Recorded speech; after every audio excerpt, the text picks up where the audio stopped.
एक medical store था।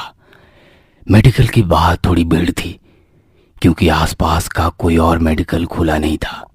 तो खुशबू को यह समझ आया कि थोड़ी देर हो जाएगी, तो उसने अपने विनती भरी स्वर में कहा, हाँ पर थोड़ा जल्दी, वरना घर वाले गुस्सा होंगे। पहले ही बहुत देर हो गई है और ये रास्ता भी थोड़ा डरावना है। डर? और तुझे? तू कब से डरने लगी खुशबू? हंसते हुए मनीषा ने कहा और वो मेडिकल की ओर जाने लगी। खुशबू की नजर अब आजू बाजू घूमने लगी। उसकी बाईं ओर 8-10 फीट की ही दूरी पर एक विशाल इमली का पेड़ था और उसी के पीछे 15-20 फीट ऊंची पत्थर की एक दीवार थी। अपने आजू बाजू देखते हुए खुशबू खुद से ही बुदबुदाई, मुझे नहीं लगता डर, पर अंधेरा भी बहुत है ना। डर तो लगेगा। तभी एक भारी सी आवाज आई और वो चौंक गई, पर उसी पल अपने आप को संभालते हुए उसने पीछे मुड़ के देखा। लगभग 25 की उम्र वाला एक जवान लड़का उस पेड़ के नीचे खड़ा था।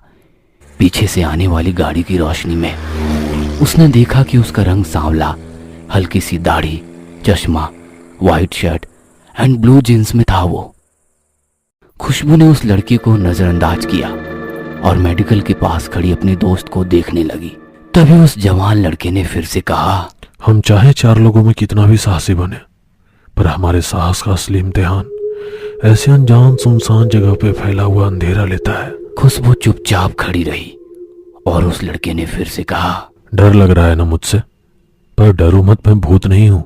एक्सक्यूज मी, मुझे भूत प्रेत पर विश्वास नहीं है और मैं अनजान लोगों से बात नहीं करती। गुस्से गुस्से में उसने अपना मोबाइल निकाला और मेडिकल में खड़ी मनीषा को कॉल किया। और कितनी देर लगेगी?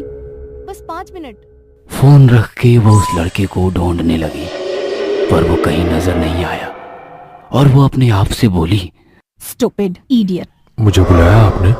उस लड़के की आवाज आई और वो एक बार फिर से चौंक गई। उसने मुड़ के देखा तो वो लड़का वहीं खड़ा था। नहीं। उसकी आवाज में डर था।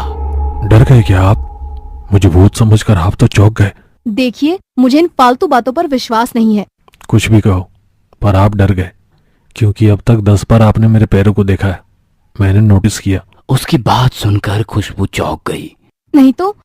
आपको क्या लगता है जो दिखता है वही सच होता है? वो थोड़ी कश्मकश में फंस गई। मन में अजीब अजीब ख्याल आने लगे। अगर मैं मेडिकल के पास मनीषा के पास जाती हूँ तो इससे लगेगा मैं डर गई और यहीं खड़ी रहूंगी तो इसके फालतू बकवास सुननी पड़ेगी। मैडम जी, मैं फालतू की बकवास नहीं कर रहा हूँ। ये सुनते ही खुशबू सुन्न सी हो गई। अब उसे खुद की धड़कन सुनाई देने लगी। डर नहीं पर बेचैनी सी होने लगी उसे। उसने फिर से उसके पैरों की ओर देखा। मैडम जी, जैसा दिखता है वैसा होता नहीं। अगर मेरे पैर उल्टे होते तो आप मुझे भूत समझ लेती, पर उस मेडिकल स्टोर के बाहर खड़ी अपनी दोस्त को देखा। तभी खुशबू ने उस मेडिकल की ओर देखा। उसकी दोस्त अभी भी वहीं खड़ी थी। आगे कुछ लोग भी थे, उनमें 2 महिलाएं भी थी। फिर खुशबू उस लड़के की ओर देखकर बोली, हाँ देखा। क्यों? तभी उस लड़के ने गंभीर स्वर में कहा, आपकी दोस्त उस बंद मेडिकल के बाहर अकेली खड़ी है, पागल की तरह। ये दिख रहा है आपको? उसकी उन बातों से खुशबू के पैरों तले जमीन सरक सी गई और उसने झटके से मुड़ के देखा तो मेडिकल खोली थी।